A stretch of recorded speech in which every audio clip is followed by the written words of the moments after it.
Salut les devins, c'est Saikyo. Aujourd'hui, vidéo un abonné, une théorie, et donc je vous invite dès ce début de vidéo à me poster vos théories Dragon Ball Super dans la zone commentaire juste en dessous de la vidéo. Comme ça, vous pourrez être tiré au sort la semaine prochaine pour être affiché, pour voir votre théorie être développée dans une de mes vidéos. Cette semaine, la théorie qui a été tirée au sort, c'est celle de Le Monde de Yacine, donc merci à toi d'avoir participé.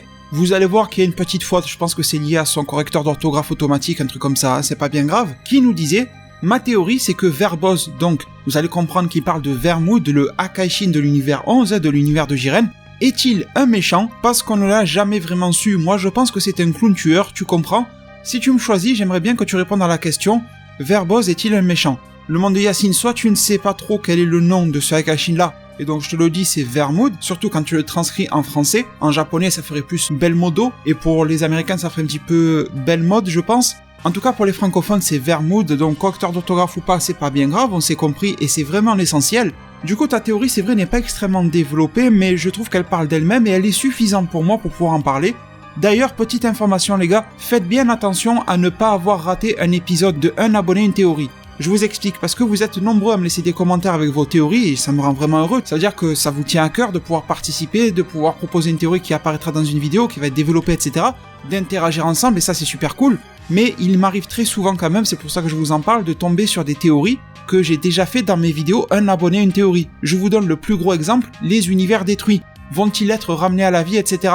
Ou alors y a-t-il des univers triplés, enfin ce genre de choses. Tout ça, je l'ai fait. Regardez, je vous montre la vidéo dans laquelle c'était déjà Un abonné, une théorie. Donc, c'est pas de votre faute, je sais que les notifications bug, vous étiez absent, vous avez pas que ça à faire, mais juste essayez de checker s'il y a eu ou pas. Il y a une playlist sur ma chaîne YouTube dédiée à Un abonné, une théorie, ça vous facilitera la tâche. Je vous en remercie du fond du cœur. Pour développer cette théorie-là, la première chose, c'est déjà que bon, Yacine, tu fais bien, tu n'affirmes pas que Vermoud est méchant, tu n'affirmes pas qu'il est gentil, au final tu ne sais pas trop. Et c'est vrai que, peu importe que vous preniez l'animé ou le manga, alors c'est vrai que dans le manga, il a un caractère un petit peu plus trempé que dans l'animé.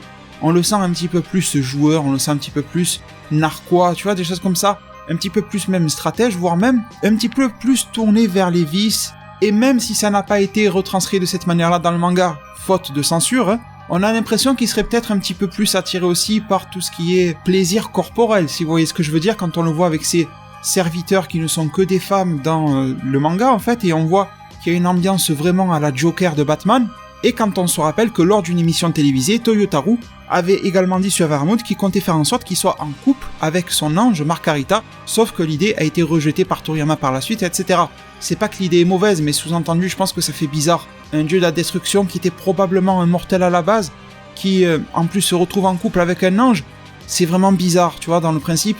C'est possible au final dans un monde un petit peu inventé comme Dragon Ball, voire même totalement inventé, mais ça fait quand même bizarre, et pour des jeunes enfants, eh ben disons que leur rapport à la spiritualité risque d'être un petit peu, tu vois, un petit peu bousculé, surtout que là-bas, bon, les religions principales sont le bouddhisme, le shintoïsme, etc. Au Japon, ça va être un peu compliqué, je pense, d'aborder ces thèmes-là. Donc au final, on sait ça. Il a pas l'air si méchant, il a pas l'air si gentil, il a l'air un petit peu attiré par certains vices, par certains plaisirs de la vie, on va dire. Mais on n'en sait pas plus. Mais du coup, pour répondre à ta question, la première chose qu'il faut savoir, c'est que, d'accord, les Akaishin font plus ou moins bien leur boulot, c'est pour ça qu'il y a eu le tournoi du pouvoir, que certains ont été exemptés, les univers 1, 5, 8 et 12, parce qu'eux, ils font très bien leur boulot, il y a un très bel équilibre Kaioshin-Akaishin, donc création-destruction, sous-entendu que ces Akaishin-là se rapprochent de la neutralité la plus parfaite, parce que quel est le job d'un Akaishin? C'est de détruire les planètes quand il le faut, pour le bien-être et le bon équilibre de l'univers. Quand il y a trop de mauvaises créations, on fait de bonnes destructions. Alors que quand par exemple Beerus ou Champa s'énervent contre un peuple X ou Y, eh bien le détruire ne veut rien dire d'après les critères supradivins de Zeno et du Daishinkan. Donc le job d'un Akaishin, c'est d'être neutre. Donc si Vermoud a été promu, ou s'il est né en tant qu'Akaishin, peu importe que vous pensiez que l'Akaishin soit des mortels ou pas à la base, ça veut dire que normalement il a été considéré par une entité supérieure à lui comme étant un minimum neutre. Peut-être qu'aujourd'hui, il fait moins son boulot. Si vous reprenez le classement des 12 univers, il a quand même été montré que le 11 était à la limite pour faire partie des univers exemptés. C'était lui vraiment le mieux classé parmi les univers qui participent.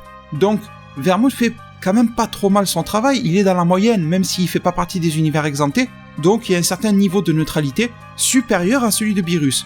Donc déjà, première partie de la réponse, Vermoud n'est ni méchant, ni gentil. Mais pour mieux comprendre cette ambiguïté sur le personnage, je pense qu'il va falloir se tourner vers la référence mythologique. Alors c'est vrai, On se dit tous que dans l'univers 11 déjà il y a une référence de culture pop, et en particulier de culture un petit peu geek façon comics, surtout par rapport aux DC Comics. On aurait par exemple donc Margarita qui serait Harley Quinn, on aurait Vermouth qui serait le Joker, ce qui expliquerait son caractère ambigu. On aurait Topo en tant que Batman, en tant que leader, tu vois, un petit peu, du groupe, et plus tourné un petit peu vers certains objets technologiques parfois. On aurait du Dispo en Flash, on aurait du Jiren en Superman, enfin bon, et la liste est longue, et il y en a d'autres aussi qui ont certaines corrélations avec des héros de DC Comics. Mais ce n'est pas de cette relation-là dont je veux vous parler aujourd'hui, j'en ai déjà parlé dans ma vidéo sur Goku vs Superman. Toriyama nous aurait-il donné sa réponse au travers du personnage de Jiren? Je vous laisse consulter cette vidéo-là si vous voulez en savoir plus, tout simplement. Ce que je veux analyser aujourd'hui, c'est la référence mythologique. Il est clair et net que les dieux de la destruction font tous référence à une divinité, une entité divine, dans X ou Y mythologie ou religion. Parmi les exemples les plus connus, on aurait Ramushi, Ganesh ou Ganesha pour le dieu éléphant, Beerus qui s'apparente à Anubis, Hélès, c'est un petit peu vague, il y a plusieurs entités féminines qui lui ressemblent dans l'aspect mythologique divin. Il y a Cléopâtre et il y en a d'autres aussi, on va pas trop rentrer dans le détail, enfin bref, chacun a une correspondance avec quelque chose comme ça. Et pour Vermouth, je vous en avais parlé à l'époque de sa révélation, et mes idées n'ont pas changé, c'est à coup sûr, même si ça n'a pas été révélé de manière officielle, le dieu en mythologie nordique, Loki. C'est lui bien sûr qui apparaît dans les films Avengers, c'est lui aussi qui est dans la série Vikings, que j'aime beaucoup d'ailleurs, c'est lui aussi dans le jeu God of War depuis que le jeu est passé sur la mythologie nordique, mais oubliez quand même ces facettes-là, en particulier celle du film Avengers et Thor, c'est quand même vachement différent du Loki que vous allez trouver là, quoique, vous allez voir qu'il y a des aspects sur lesquels ça va se retrouver, mais je parle vraiment du physique, etc., on est sur quelque chose d'un petit peu différent. On n'est pas sur un Loki qui va aller se la jouer beau gosse dans les rues de New York, tu vois, on est quand même sur un registre différent. Alors les deux, je vais pas vous emmerder, vous prendre la tête avec des tas de références et machin, de toute façon je vous mettrai quelques liens si vous voulez consulter en description, mais ce qu'il faut savoir du dieu Loki, pas tout ils ont pas repris tous les traits des dieux, le but des dieux de la destruction ce n'est pas d'être des doublons des dieux en mythologie ou des entités qu'ils représentent, mais de prendre quelques traits majeurs ou quelques traits intéressants dans le cadre d'un manga ou d'un animé, histoire d'en faire un personnage Dragon Ballesque. Et là ce qui a été repris c'est déjà une manière de le représenter, parce que bon, même s'il a pas vraiment une tête de clown, Loki est représenté de manière différente selon les peintures, etc. Et il y a des fois où il va vraiment s'apparenter à, vous savez, le bouffon du roi, avec des gros lots sur la tête et tout ça. C'est un petit peu dans le domaine du clown, tu vois. Eh bien, souvent, il sera représenté de cette manière-là. Après, bien sûr, si Toriyama avait en tête de s'inspirer un petit peu de DC Comics et la bande du Joker, il a fait un mix des deux designs, tu vois, et ça a donné ça. Mais surtout en termes de personnalité, eh bien, Loki est considéré comme le dieu qui défie les dieux, qui n'est pas vraiment contre et qui n'est pas vraiment pour, et il est aussi considéré comme le dieu farceur. Et c'est de là que naît l'ambiguïté sur le personnage, parce que même si Vermouth dans l'animé n'a pas été extrêmement farceur, parce qu'au final, on n'a fait que regarder le tournoi du pouvoir et tout ça, eh bien c'est quand même ça qui est ressorti sur son attitude. Les sourires qu'il pouvait lâcher, mais après il pouvait devenir sérieux, le fait qu'il pouvait se moquer un petit peu d'un dieu, mais après bon, il le prenait un petit peu plus au sérieux. Dans le manga, depuis le chapitre 27, depuis la Battle Royale et chapitre suivant, sur sa planète, etc., on se rend compte qu'il est vraiment très manipulateur. Et en tant que dieu farceur, là je parlais de Vermouth, mais si je reviens sur Loki, en tant que dieu farceur, c'est le dieu qui manipule les dieux, pour pouvoir en quelque sorte les remettre un petit peu à leur place, et leur faire comprendre que bon, faut pas trop se la péter par rapport à son statut divin, parce que même si tu lui es supérieur, Loki peut t'embêter. Tu vois, c'est ça le principe, et ça le fait marrer en fait. Et même si je vous ai dit d'oublier le Loki dans les films Thor, vous vous rappelez quand même que le bon vieux Loki dans Thor, il est toujours là à faire chier. Alors au début en tant que vrai ennemi, mais dans les récents films jusqu'à Thor Ragnarok, on va pas parler de Avengers Infinity War pour le moment, je vais rien spoiler sur le film, mais jusqu'à Ragnarok, on a un peu plus vu le Loki dont je veux vous parler en fait, et le monde de Yacine par rapport auquel je veux te répondre, le Loki farceur qui va se jouer de son frère, qui va lui faire quelques coups pourris, mais sans vraiment lui causer un énorme tort, tu vois, enfin sans mauvais jeu de mots, lui causer du tort à tort, bref. Mettre Thor dans des situations emmerdantes sans forcément lui causer sa mort ou son emprisonnement à vie, enfin je sais pas moi, ou le blesser, tu vois, des trucs un peu plus comme deux petits frères qui se feraient des coups pourris pour rigoler l'un de l'autre, voilà, c'est un petit peu ça, sauf que Loki en mythologie, il ne fait pas ça qu'à son frère, il fait ça à tous les dieux, même les dieux supérieurs. Donc c'est pour ça qu'à l'époque, il y a plus d'un an, je disais que ça serait intéressant pour l'avenir de la série de voir ce fameux Vermouth, et bien développer ce type d'attitude envers les dieux supérieurs du type Daishinkan, Zeno, voire même Ange, en se jouant un petit peu d'eux, mais sans jamais se mettre vraiment ces gens-là à dos, faire des petites farces qui vont les embêter ou les emmerder, mais en même temps arriver dans la minute qui suit à se faire pardonner ou à changer de situation, quelque chose comme ça, parce qu'on sait qu'en un claquement de doigts, Zeno te détruit, donc faut pas trop jouer avec lui non plus. Mais en tout cas, c'est vrai qu'au niveau des Akaishin, ou même au niveau des mortels, encore mieux, Vermouth peut facilement être un pur Loki dans l'essence. Et bon, peut-être que cette petite phase mythologique dans cette vidéo-là vous aura convaincu, mais peut-être que vous en demandez plus et que vous voudriez du matériel officiel, ce qui est normal et compréhensible. Eh bien, pour conclure cette vidéo, les devins, j'en ai. Le site officiel de l'Ato Animation dispose des biographies pour chacun des dieux. Kaioshin, Akaishin, Ange. Et quand vous allez sur le dieu de la destruction de l'univers 11, qu'est-ce que l'on trouve sur Vermouth? Eh bien, on nous dit que c'est le dieu de la destruction de l'univers 11, ça je viens de le dire.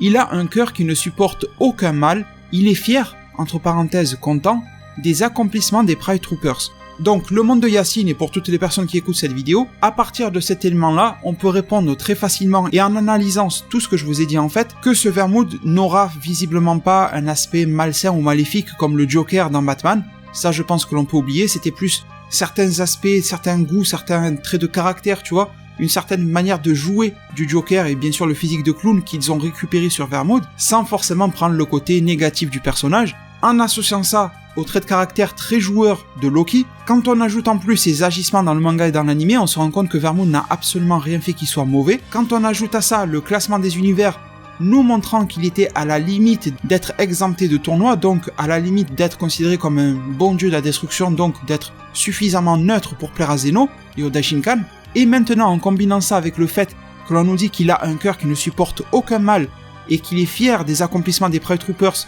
les Pride Troopers œuvrant pour la justice, je pense que le constat est clair. On ne peut pas vraiment s'avancer à dire qu'il est très gentil. Moi, je le résumerai en une phrase, Vermouth est un dieu de la destruction plutôt neutre, mais avec un ascendant vers la bonté, tout en gardant en tête que même s'il est bon, il pourra quand même te faire quelques petites entourloupes, quelques petites farces qui ne vont pas changer son cœur pur, mais qui vont faire en sorte qu'il va se marrer un petit peu. Je pense que le personnage est plutôt bien résumé ici. Il a l'air d'être un petit peu plus vicieux dans le manga que ce que je viens de le décrire. On verra par la suite du truc. J'espère, le monde de Yacine, avoir développé correctement ton idée. J'espère avoir apporté une réponse à toutes les personnes qui auraient pu se poser des questions sur lui. Je vous invite une nouvelle fois à me partager vos théories dès maintenant en zone commentaire. Sans vous, je peux pas faire ce genre de vidéo. Hein. Si vous ne postez pas de théories, je pourrais pas en faire. Donc, je vous remercie énormément déjà d'avance pour votre participation. Si vous en avez déjà posté les précédentes semaines, eh bien n'hésitez pas à faire un copier-coller. Je suis désolé si vous n'avez pas été sélectionné. C'est vraiment le jeu du hasard. Hein. Moi, je vais sur un site qui choisit au hasard les commentaires et je me débrouille avec ça. Donc bon, voilà. Merci énormément pour tout votre soutien continuel. Prenez tous super bien soin de votre futur et à plus pour de prochains arts divinatoires.